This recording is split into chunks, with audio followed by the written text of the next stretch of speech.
चलिए जाते हैं हम लोग रिवीजन करते हैं एडवांस क्लास में ना। एडवांस क्लास में अब कुछ भी हम लोग क्या करेंगे, रिवीजन करेंगे। तो बताइए, चाहे मैथ हो चाहे इंग्लिश हो, सबसे पहले सुजीत, जो वॉइस होता है वॉइस का हिंदी क्या होता है? कोई बोल रहा है लड़कियों में, कोई वाच्य उससे पहले बोला, जो भी बोला होगा। चलो बताओ उधर से सोनाक्षी, पैसिव वॉइस के कितने पार्ट्स? जल्दी बोलो। अरे इतना तो जानते हो ना कि पैसिव वॉइस का पार्ट्स नहीं होता, वॉइस के पार्ट्स होता, तो ये नहीं बोल सकते हो। स्नेहा बताओ, वॉइस के कितने पार्ट्स? दो। कौन कौन सा? एक्टिव और पैसिव। चलो तुम बताओ उधर से प्रियंका, एक्टिव वॉइस को हिंदी में क्या बोलते हैं? जोर से बोलो। सकारात्मक। चलो तुम बोलो अभिषेक, एक्टिव वॉइस को क्या बोलते हैं? कोई बात ना करे, बस अपना सुने। यहाँ पे मैं प्राइज लेकर ही रखा हूं कि जितना बताओगे आपको इनाम दूंगा। एक्टिव वॉइस को हिंदी में क्या बोलते हैं? तुम बोलो। कर्तावाचक, कर्तावाच्य। तुम बोलो। हाँ, एक्टिव वॉइस को हिंदी में क्या बोलते हैं? कृत्यवाच्य। चलो कब बना रही है? चलो कब करेगा तुम्हें? एक्टिव वॉइस को हिंदी में क्या बोलते हैं? सकर्मक। आगे तुम बताओ, कौन है? खुशी। एक्टिव वॉइस को क्या बोलते हैं? चलो मैं बताता हूं, दोनों लोग का सही है। जो सकर्मक वाक्य बोला है, जो कृत्यवाच्य या कर्मवाच्य। सकर्मक और अकर्मक का नाम सुने हो? कोई डाउट है ना? कुछ भी बोल सकते हैं आप। कृत्यवाच्य मतलब एक्टिव, और कर्मवाच्य मतलब पैसिव। समझ आया? कोई डाउट? एक्टिव वॉइस किस किस टेंस का बनता है? सबको पता है? 8 गो का। कौ का? 8 गो।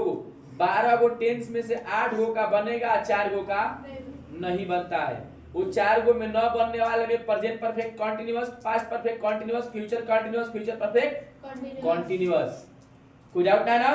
आप थोड़ा सा इंपरेटिव वाले में आइएगा तो प्लीज या कैंडली एक आता है आप लोग के लिए, क्लास 10 के लिए बोर्ड में एकदम कंफर्म 2 या 3 सालों से कंटिन्यू पूछा जा रहा है।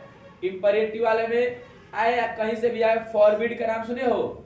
फॉरबिडेड, एकदम कंफर्म इसको सीख लेना है, यही आएगा। उसके बाद डायरेक्ट और इनडायरेक्ट में आप लोग को जब आएगा तो ध्यान रखिएगा, एक टू वाला आता है, टू लगाकर सेंटेंस पूरा किया जाता है इनडायरेक्ट स्पीच को।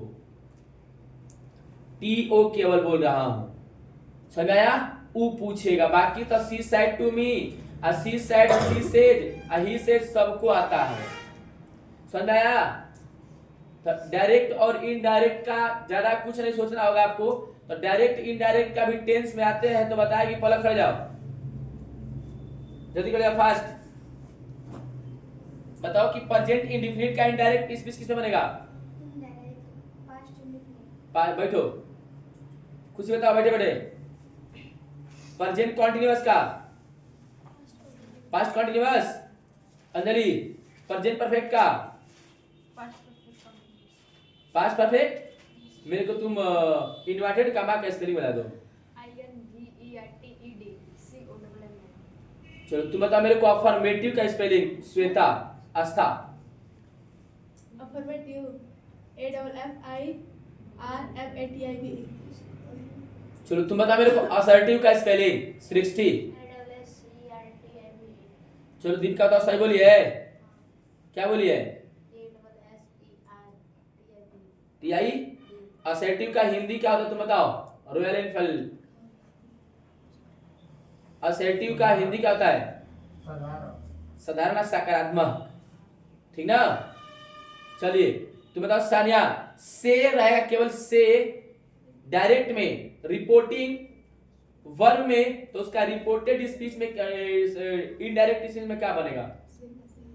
से का से ही। अब सेड टू बताना, सेड टू है रिपोर्टिंग वर्ब में, तो इनडायरेक्ट अगर हम बनाते हैं तो उसमें सेड टू किसमें बदलेगा? टोल्ड में। चलो सृष्टि खड़े जाओ।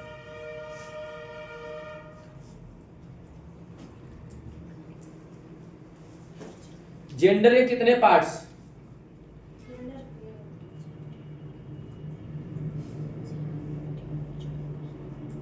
कहा जा रहा है तुमको कल पहला टॉपिक जेंडर पढ़ाना है।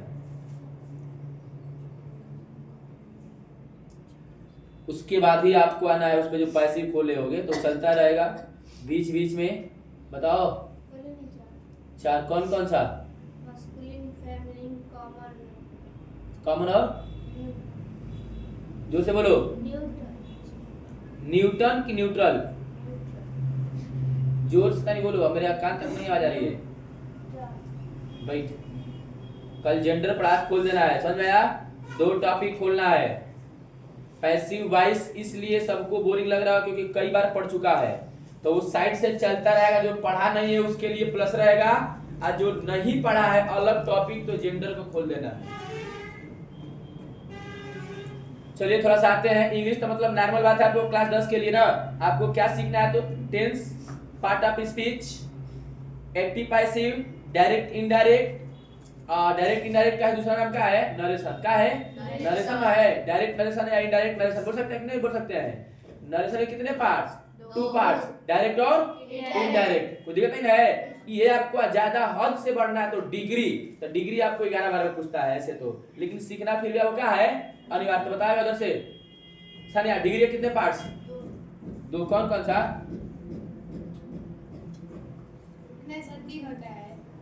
इसमें हंसना लिखा बात है। डिग्री के 3 पार्ट्स ना? क्या क्या? कंपैरेटिव, सुपरलेटिव और पॉजिटिव डिग्री। पढ़े हो ना? पॉजिटिव डिग्री, कंपैरेटिव डिग्री और सुपरलेटिव डिग्री। मतलब ये आपको भी पढ़ना है, क्यों मैं बता रहा हूँ, समय है ना? मतलब एकदम आपको परीक्षा की तैयारी के लिए धीरे धीरे आपको 6 से 4 महीना पहले ही जो आता है पेपर में उसको रिवाइज पहले ही करा देना है। लेटर 2 टॉपिक का, एक पापा को बुलाना है और एक स्कूल में कमी बतलाना है। दूसरी कमी कि हम अपने प्रिंसिपल साहब से कुछ मांगेंगे, स्कूल से जो मेन प्रधानाचार्य होगा उससे कुछ मांगेंगे जो हमारे पास सुविधा नहीं है पढ़ने के लिए, ये चीज का। 3 लेटर, ये 2 लेटर और 2 एप्लीकेशन आपको याद करना पड़ेगा, लेकिन रेटा नहीं मानना पड़ेगा। लिखने के लिए तरीका सीखना है जो कि आना ही है। ऐसे हमेशा आना ही है तो आपको भी याद करना है, तो लिखने सीखना है। सुना दिया ना? इंग्लिश में कैसे होता तुमको 90 प्लस होना चाहिए कि वही से लड़का अपना नंबर कम कर लेता है। अब प्लस में जो काला लेता है उसका काला में कम हो जाता है। तो काला में आपको मैं बताऊं कि मैं हूं आपको, मैं अपने पेपर दिया हूं उसमें आएगा तो मैं बता दूंगा कि क्या क्या करना है। नंबर बढ़िया चलेगा तो ज्योमेट्री मारिए धड़ाक देने, फुल में फुल नंबर, 10 नंबर का 5 नंबर तक नहीं कटेगा। सुना दिया ना? एमसीक्यू मेरे पे विश्वास कीजिए, जिस तरह से सारे लड़के सही करके आए हैं ना कोचिंग का, तुम भी करके सही आओगे। पूरा 20 में 20 हो, यकीन कीजिए मेरे पर, क्योंकि विश्वास करके आए होगे पढ़ने के लिए। तो 20 में 20 आपका कला का एमसीक्यू एकदम सही करा कराऊंगा, और तुम किसी का भरोसा नहीं रहोगे, ये भी ध्यान रखना। लेकिन ज्योमेट्री आपको पढ़ाएंगे, आप प्लस में अपना काला पढ़ते रहिएगा, आप लोग काला बनाना, समझ आया ना? ताकि उसमें आता है खंड बेटा क, खंड ख, तो किसी एक को करना होगा तो ज्योमेट्री मैथ में सबको पता है कि अगर मैथ में टोटल सही करता हूं तो मेरा पॉइंट में भी नंबर कटेगा नहीं, या तुम काला कितना हो बेटा बना तो भी तुम्हारा 10 नंबर कटेगा, 5 नंबर कटेगा। ये ध्यान रखना। तो पूरा होल में होल मैं डायरेक्ट आपसे बोलता हूं कि मेरे पास उम्मीद लेकर आया तो भाई 90 का सपना देखकर जो बैठा होगा, पीछे का सपना मत देखिएगा, जो भी होगा 90 प्लस का सपना देखकर मेरे पास बैठे रहिएगा।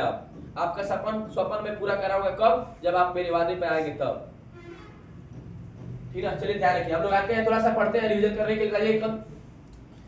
लोकसभा और राज्यसभा का नाम हम लोग सुने हैं। लोकसभा कैसी सदन है? उच्च सदन की निम्न सदन? निम्न सदन। बेटा लोकसभा, सबसे पहले लोकसभा में जो होता है तो लोकसभा में कौन बैठता है? संसद लोग, संसद। तब बताइए कि लोकसभा किस अनुच्छेद से लिया गया है?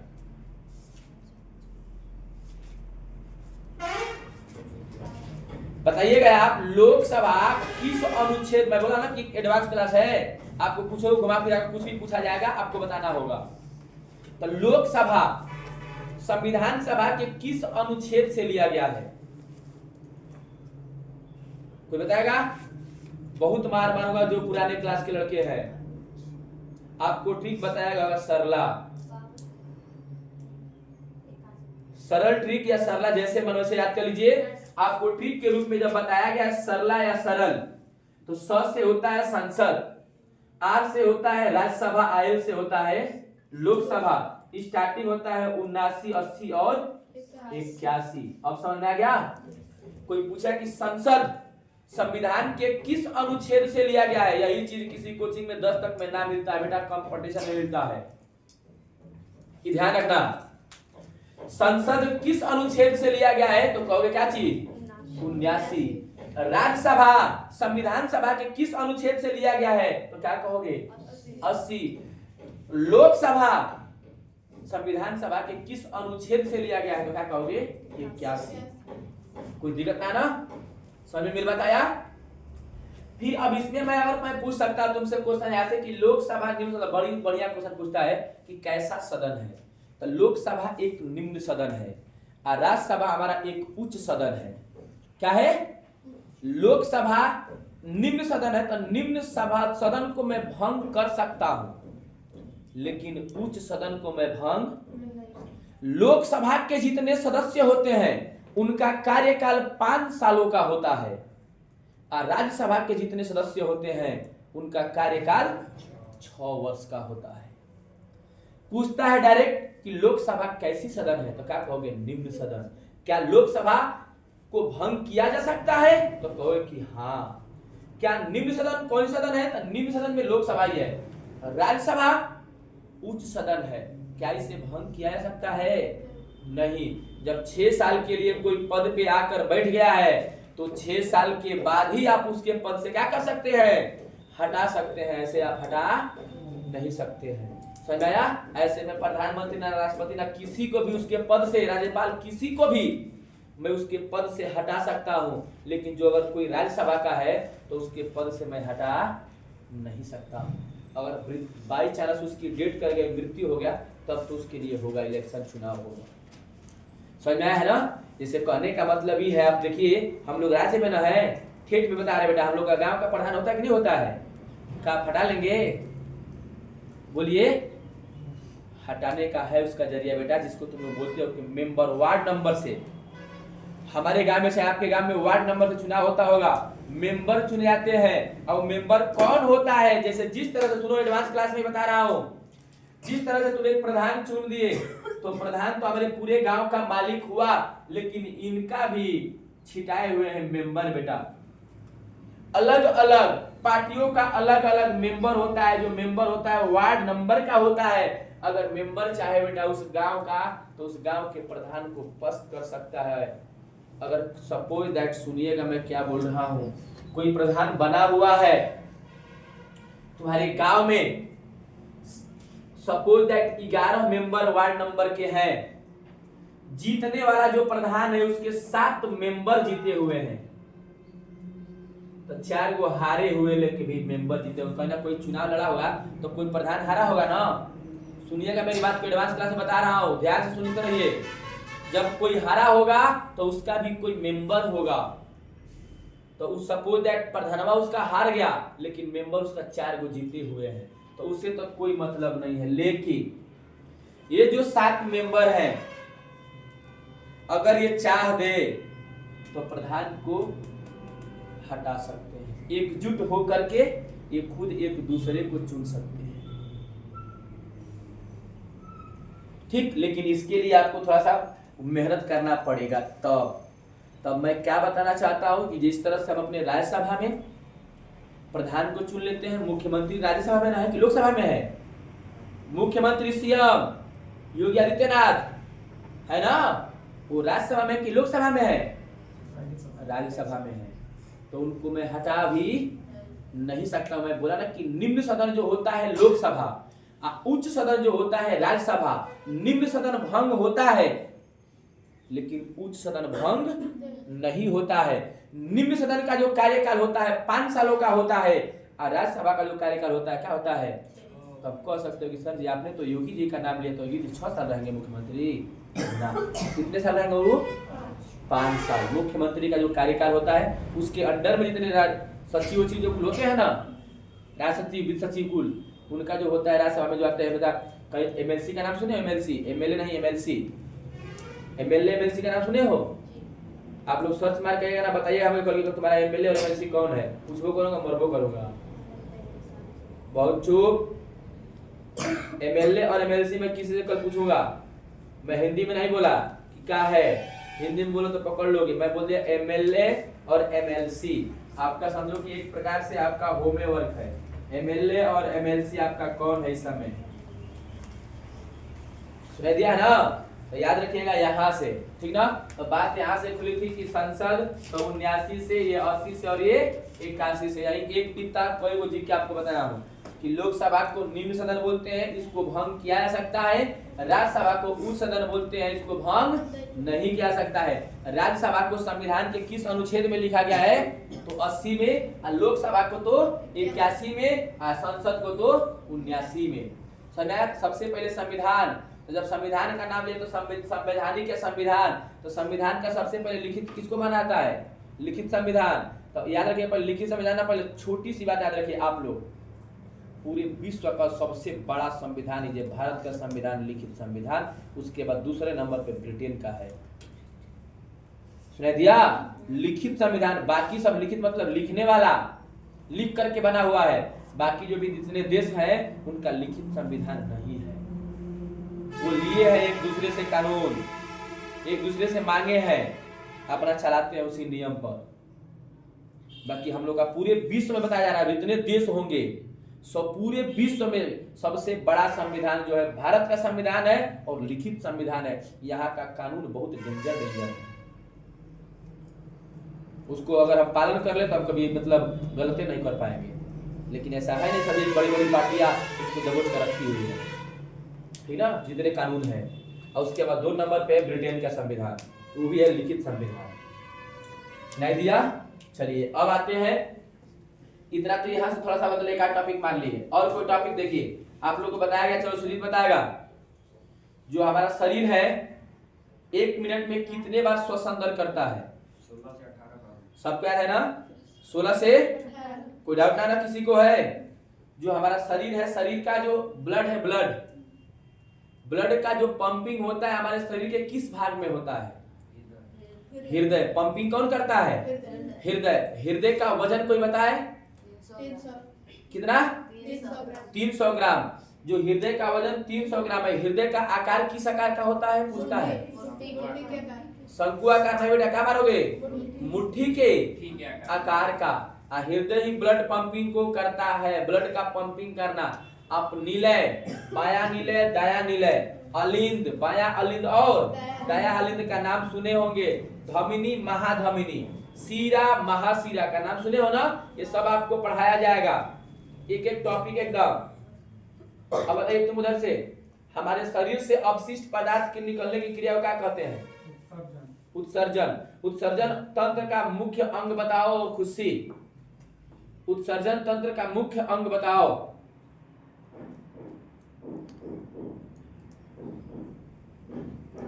उधर से बताओ स्नेहा, उत्सर्जन तंत्र का मुख्य कोई अंग बताओ।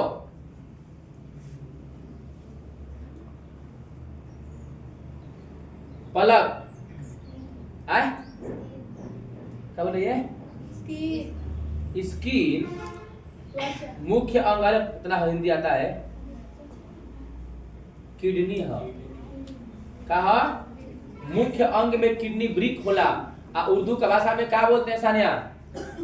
तुम बताओ हर्षराज, किडनी को उर्दू के लैंग्वेज में क्या बोलते हैं? पूछता है क्वेश्चन। गुर्दा। क्या बोलते हैं? याद रखिएगा, ठीक ना। किडनी को उर्दू के लैंग्वेज में क्या बोलते हैं? गुर्दा बोलते हैं। कोई डाउट? मुख्य अंग किडनी है। किडनी का वजन 140 ग्राम। किडनी का आकार सेम के बीए के जैसा। किडनी का मुख्य काम तो किडनी का जो उत्सर्जन है वो हमारा मूत्र को बाहर करता है। तो मूत्र का पीएच मान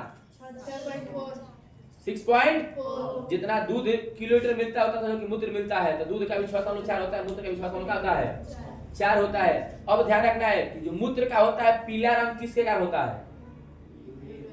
यूरोक्रोम। मूत्र का पीला रंग होना किसकी वजह से? टट्टी का पीला रंग भाग होना, बताओ किसका वजह है? बताए हैं बिटुमिनियस बताए होंगे ना, बिलुरुबिन, ठीक ना? बिलुरुबिन के वजह से टट्टी का पीला रंग होना। अगर यही बहुत ज्यादा सुन लो अभी, अगर यही बहुत ज्यादा मात्रा में हमारे शरीर में बढ़ जाता है तो हेपेटाइटिस ए या हेपेटाइटिस बी का नाम सुने होंगे, जिसका नाम है पीलिया, हमारे पूरे शरीर में फैल जाता है। समझाया? तो कहते हैं कि हमारे पीलिया हमको हो गया है। तो ब्लड में कुल चीज जिस तरह से टट्टी का भाग पीला होते गया, उसी तरह से हमारा इफेक्ट बहुत बॉडी में अधिक पड़ गया। कहां से शुरू होता है? तो लीवर से शुरू होता है पहले। पीलिया जब भी हो रहा है किसी इंसान को, तो आप पकड़ते हैं कि अरे अखिया वगैरह पीला हो गया है, लेकिन आज से याद रखिएगा पीलिया का सबसे पहला इफेक्ट जो होता है लीवर पे होता है। अगर बहुत ज्यादा पीलिया हो गया बेटा तो लीवर हमारा घिस के खत्म हो जाता। कितना वो भोजन करोगे लीवर पचा नहीं पाएगा, और जब पचा नहीं पाएगा कुछ भी खाए बाहर निकल गया, कुछ भी खाए बाहर निकल गया, तो बहुत कम दिन का हम और आप मेहमान हो जाते हैं। जिस तरह से हमारी बॉडी क्या होती है, स्वर्गवास के अंदर खत्म, डेड बॉडी हो जाते हैं। कुछ दिन चलते चलते जब लीवर मेरा खिस गया बेटा तो खत्म। तो लीवर तो सबको पता है कि यही लीवर है कि हमारे बॉडी के अंदर क्लास 9 में पढ़े हुए सबसे अधिक सेल डिवीजन लीवर का ही होता है। बताया जाता है कि सेल डिवीजन मतलब कोशिका का विभाजन हमारे शरीर के अंदर बहुत तेजी से होता है। तो किस भाग में? तो लीवर में। लीवर अगर बाई चांस आप चाकू से काट भी दिए, यहाँ तक आप खान सर क्लास पढ़े होंगे, बताया जा रहा होगा उनके लैंग्वेज के हिसाब से, तरीके के हिसाब से कि अगर एक छुरा लिया है कोई व्यक्ति अपने बाई साइड पेट में किसी को छुरा भी आर पार घोंप दिए तो भी वो ठीक हो सकता है। पेट में आर पार हो जाएगा तो भी, क्योंकि यही से सेल डिवीजन कोशिका का विभाजन लीवर में बहुत तेजी से होता है। तो आपको यह बताओ किसका विभाजन नहीं होता है? तो मस्तिष्क से अंदर पाया जाने वाला न्यूरॉन का विभाजन नहीं होता है। हमारे मस्तिष्क से अंदर एक न्यूरॉन पाया जाता है, उस न्यूरॉन का सेल डिवीजन नहीं होता है, कोशिका विभाजन नहीं होता है। लेकिन आप पढ़े होंगे कहीं, आपको मैं बताया होगा कि उस न्यूरॉन के अंदर पाए जाने वाला एक भाग है, जिस भाग का क्या नाम है? गिलियल सेल, उसका सेल डिवीजन होता है। यही से याद कीजिएगा, उसी की वजह से किसी मनुष्य को ब्रेन ट्यूमर मतलब मस्तिष्क कैंसर जब होता है, तो मस्तिष्क कैंसर होने के बाद हम लोग डॉक्टर के पास जाते हैं, तो डॉक्टर कहा कि बेटा मैं आपकी इस बॉडी को, आपके शरीर को तभी हाथ लगा सकता हूं, कोई चांस नहीं है बचने का। कहिए तो मैं मृतक बॉडी मान करके ब्रेन ट्यूमर का अगर आपका इलाज करूं, तो उसमें 10% ले लेता है हिस्सा गिलियल सेल। कहता कि मैं अभी हूं, आप ऑपरेशन कीजिए। अगर आप सक्सेसफुल ऑपरेशन किए हैं तो आप उस इंसान को बचा सकते हैं। तब मैं ये बताना चाहता था कि हमारे शरीर में पाया जाने वाला ब्रेन मस्तिष्क है, इसमें सेल डिवीजन नहीं होता है। पूरी बॉडी हमारा जो जीवित रह रही है, समझो कि सेल डिवीजन से हो रहा है। अगर हमारे शरीर के अंदर सेल डिवीजन कोशिका का विभाजन होना बंद हो जाए, उसी दिन हमारी कहानी क्या हो गई? खत्म हो जाता है। सबसे खतरनाक रोग सेल डिवीजन ना करे खातिर शुगर। अगर किसी इंसान को शुगर पकड़ लिया बहुत तेजी से, तो बताता हूं, बात से याद रखिएगा। अगर आपके शरीर में 200-300 तक आपका शुगर आपका है, तो समझो कि आपकी पूरी शरीर थके जैसा कि आपको कुछ करने का मन नहीं करेगा आप। लेकिन अगर यही बढ़कर 500, 550, 600, तो इस धरती पे कोई ऐसा डॉक्टर नहीं है जो आपको बचा सकता है। याद रखना, कोई नहीं है कि जो आपको बचा लेगा। जब इतना शुगर बढ़ जाएगा, तो जब शुगर बढ़ जाएगा बेटा, जो हमने छोटी सी बात आपको बोला कि हमारे बॉडी में पाया जाने वाला जो सेल डिवीजन है वो एकदम सेल डिवीजन कोई भी नहीं करता है। एगो कोशिका टूट करके कोई कोशिका में विभाजित, मर गए तो मर गए, जीवित है तो जीवित तो नहीं है, वो भी मर रही है। जब नया उत्पन्न, क्योंकि कोशिका कभी मरती नहीं है, कोशिका टूट करके एक दूसरे में क्या होती है, विभाजन हो जाती है। जैसे जिस तरह से तुम लोग पानी में एक पत्थर फेंकते हो, छींटा अनेक पड़ता है, उसी तरह से हमारे शरीर में जो सेल है, जो कोशिका है, एक है, एगो टूटेगी तो 1000 कोशिका का निर्माण करती है।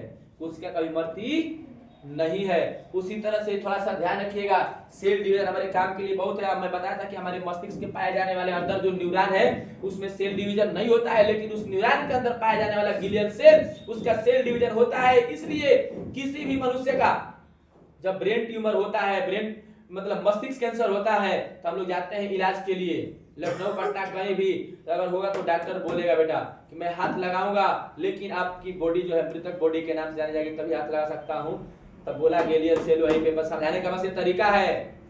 ग्लियल सेल बोला कि आप हाथ लगाइए, अगर आप सक्सेसफुल अगर ऑपरेशन कर रहे हैं तो इस बॉडी को आप बचा सकते हैं। तो 10% बचने का चांस होता है।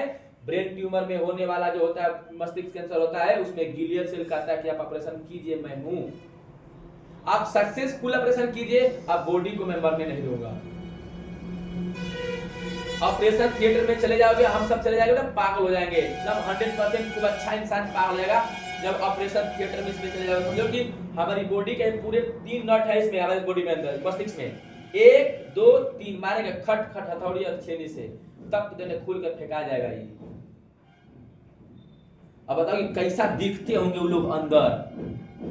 हम लोग को एक फोड़ा हो जा रहा है तो उस पे देखने के लिए एकदम लगता है कि एकदम अरे बाप रे कितना घिनौना लग रहा है। और डॉक्टर कैसा होगा ऑपरेशन थिएटर में बेटा कि मारा यहाँ थोड़ी छीन से मारते हैं, धड़ देने खोपड़िया निकल जाता है। और जब खोपड़ी निकल जाएगी उसको अच्छे देखेगा बेटा आपने जो भी होगा, फिर उसको लगाएगा, फिर उसको सिया जाता है अंदर से,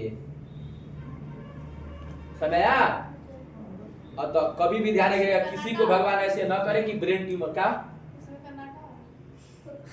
नटवा का मतलब आपको लैंग्वेज बताना पड़ाने बेटा कि 3 होती है, मारा था खट खट ऐसे खुल के फेंका जाएगा, फिर अब उसको नोट पे काटना है तो फिर उसको सिलाई होती है,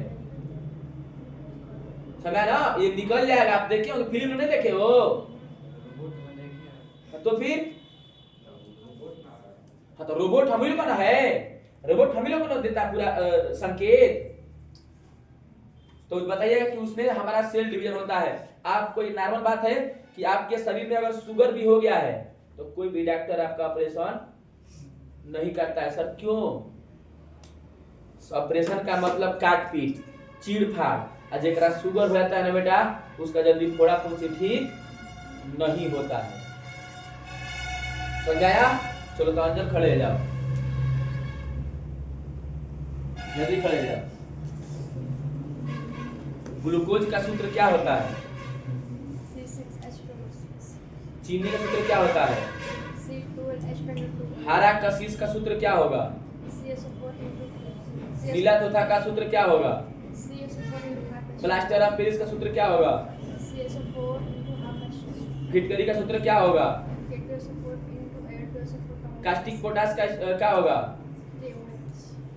लाल दवा। बैठ दीपिका।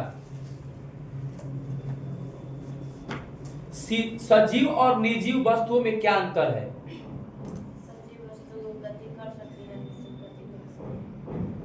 सजीव वस्तु गति कर सकती है कि वृद्धि कर सकती है? जैसे में एग्जाम्पल, हाँ कोई बोलो सजीव का एग्जाम्पल बोलो। अच्छा निर्जीव में? टेबल, कुर्सी, ठीक है बैठो।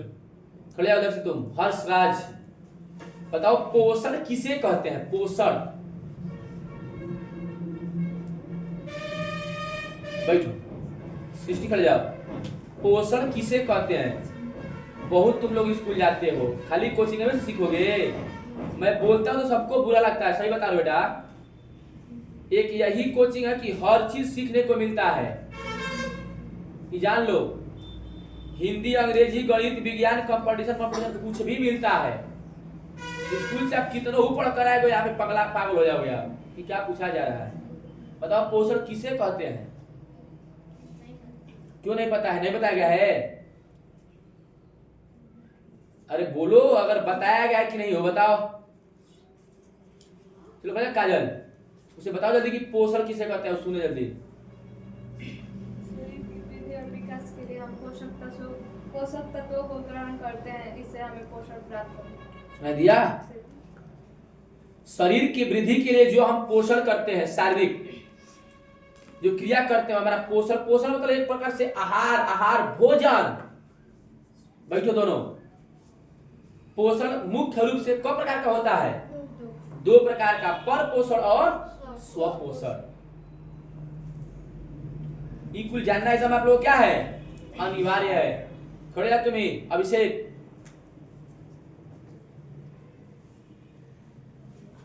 फूल फ्लावर देखे हो? उसमें जनन की क्रिया कैसे होती है?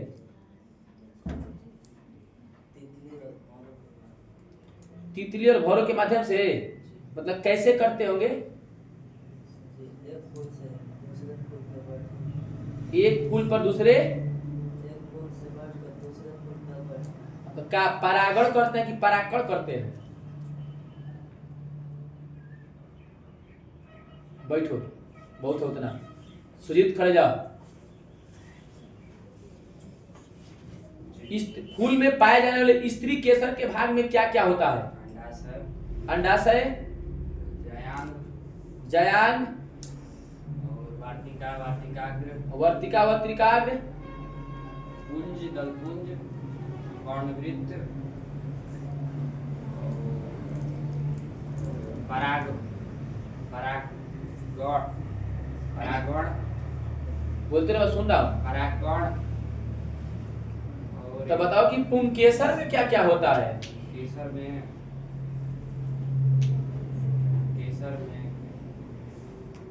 यही सब होता है बस।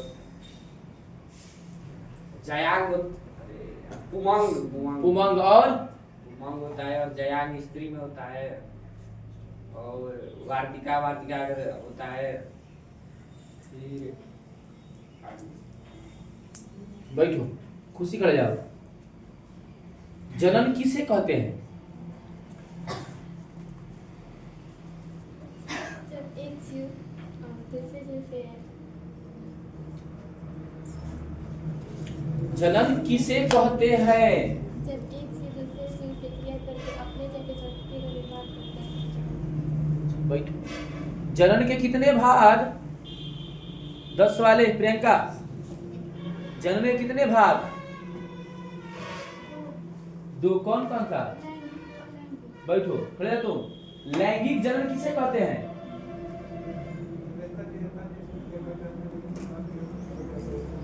बैठो, खड़े जाओ।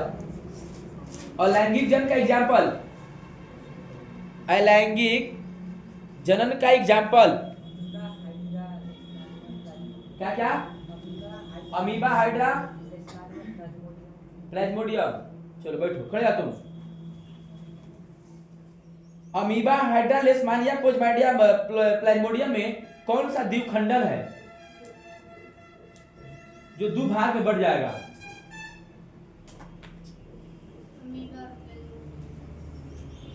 दो इसका कुप्पी। जल्दी में बहुत मार मारूंगा। खाली पढ़ने का चेष्टा रखता है लेकिन घर पे नहीं पढ़ने का याद है। क्या बताओ? लेशमानिया ना?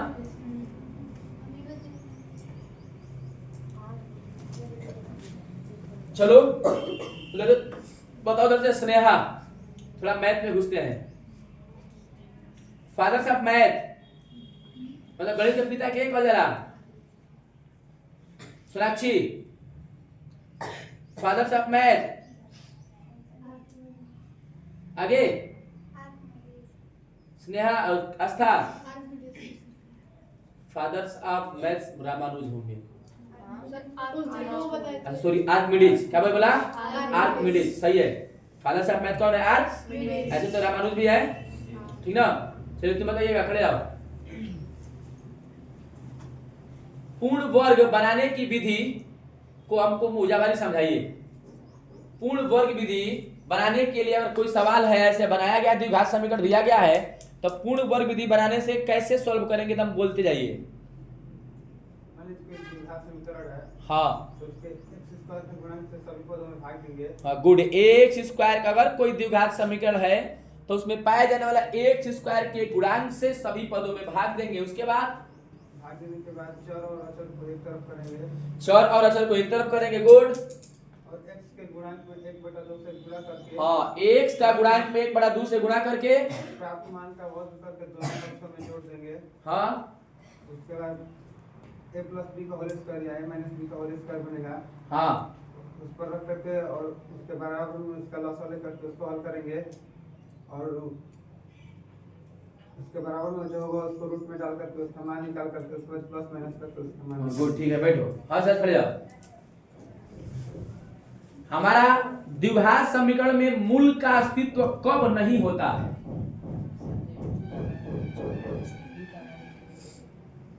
बैठो तुम, खड़े जाओ। बताओ कि जब द्विघात समीकरण है, जब b बराबर 0 है तो उसका अस्तित्व कैसा होगा, समान की असमान? है? जोर से बोलो।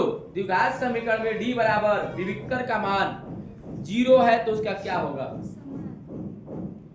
समान। हल होगा कि नहीं?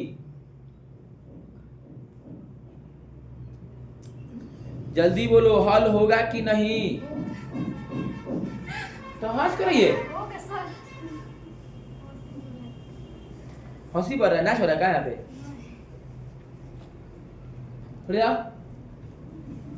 रेखा किस कंडीशन में प्रतिच्छेदित करेगी? रैखिक समीकरण युक्त चैप्टर जो है आपका है ना, उसमें रेखा कब प्रतिच्छेदित करेगी, किस घटना में? रेखा कब प्रतिच्छेदित होगी? रैखिक समीकरण युक्त का अगर कोई क्वेश्चन है तो रेखा कब प्रतिच्छेदित करेगी? जल्दी बोलिए।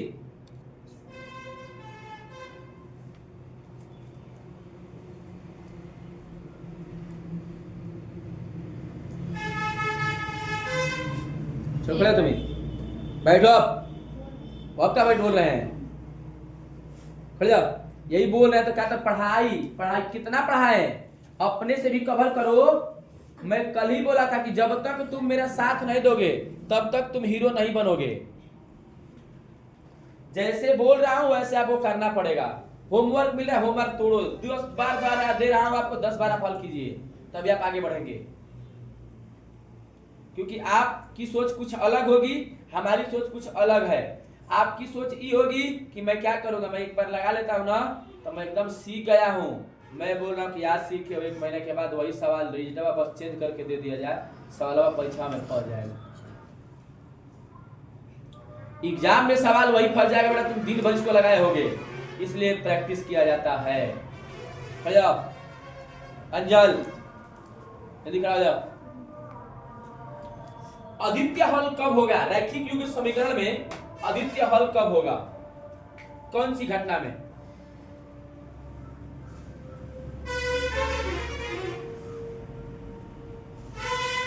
पढ़ना पड़ेगा बेटा, पढ़ाया हूं बहुत बार ना, कोई ना कहे कि नहीं बोला हूं।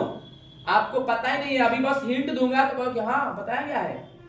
तो आप कहां हैं? आप किस दुनिया में खोए हैं? खुशी कर जाओ। अद्वितीय हल कब होगा? खड़े जाते पहले। अद्वितीय हल कब होगा?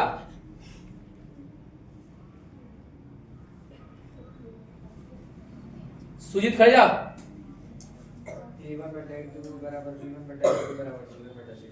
अद्वितीय हल होगा? सुलसानिया खड़े जाओ। बैठो तीनों। अद्वितीय हल कब होगा?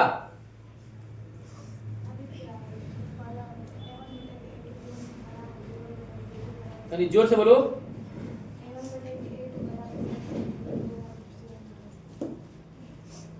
खड़ा तो तू बताओ, अद्वितीय हल कब होगा?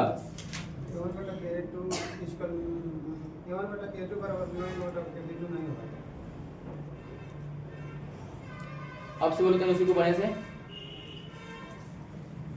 आग कर मालूम को कनवा चार चार झापड़ A1 बटा के A2 बटा में A1 बटा के B2। ठीक है बैठो बताता हूँ। A1 बटा के A2 बराबर नहीं है B1 बटा के B2, तो उसमें कोई हल नहीं। अद्वितीय हल उसी को बोलते हैं। अद्वितीय मतलब मैं बोला ना कि मिस्टेक करोगे, अद्वितीय मतलब केवल एक हल। देखो सृष्टि ने बोल दी कि उसमें कोई हल नहीं होता है। पागल मत बनिए, जो पढ़ाया जा रहा है कृपया थोड़ा सा क्या कीजिए, मन से पढ़िए। इस घटना में अद्वितीय हल होता है, केवल एक हल। सही बता रहा हूं, आप लोग यकीन कीजिए, थोड़ा सा पढ़िए मेहनत करके। आप अपने आप को जान रहे होगे ना कि हम हीरो हीरोइन हैं, तो मैं जानो कि तुम कितने में हो। आप लोग को मेहनत बिना किए आपका रिजल्ट 90+ ना जाएगा। आ सपना 90+ का देख कर बैठो मेरे पास, बार बार चिल्ला कह रहा हूं। पास होने के लिए तो हर जगह कहीं से भी पास हो जाओगे तुम, फिर तो कोई नहीं होगा। खड़े जाओ तुम ही, हाँ हाँ खड़े जाओ।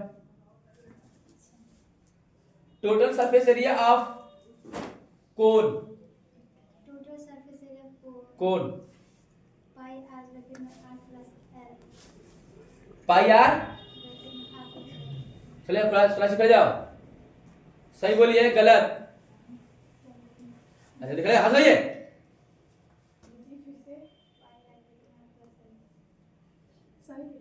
बैठो दोनों,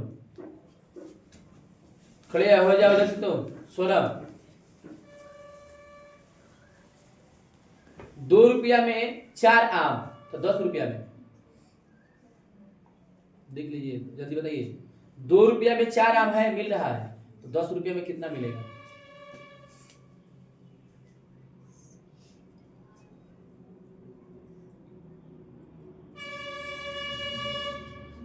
अब इसे खड़े जाओ।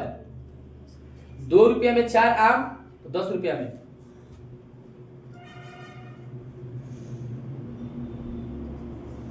देखो बेटा बैठो, हम नहीं बताते हैं, बार बार चिल्ला चिल्ला कर रहे हैं बड़ी जल्दी कि पढ़ो पढ़ो पढ़ो।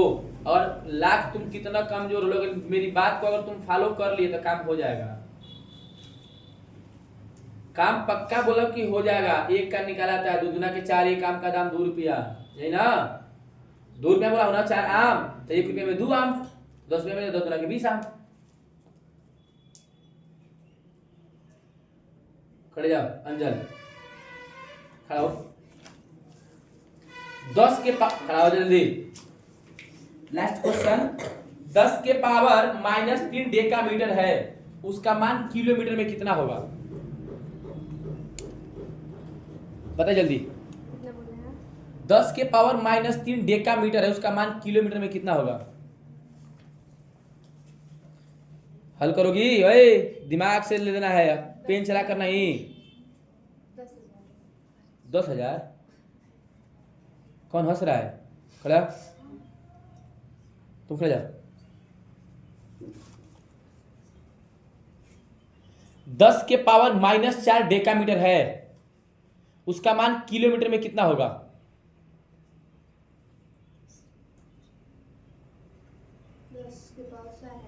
हाँ, 10 के पावर -6। बैठो तुम हो, हंसने वाली क्या बात है रे? हंसने वाली क्या बात है? हंसने आई हो? जल्दी बैठो। याद कीजिएगा, किलो हेक्टो डेकाग्राम ना, लीटर मीटर, अरे kilo hecto deca gram centi, अरे ग्राम लीटर मीटर और deci centi milli, centi deci milli होता है ना। आपको याद करना है, नीचे से ऊपर जाने में क्या करते हैं? भाग, और ऊपर से नीचे आने में क्या करते हैं? हो गया। पूछे मात्र। चलिए जीके दोहरा कर 1 मिनट में चला जाए। सबसे विश्व की सबसे बड़ी नदी, छोटी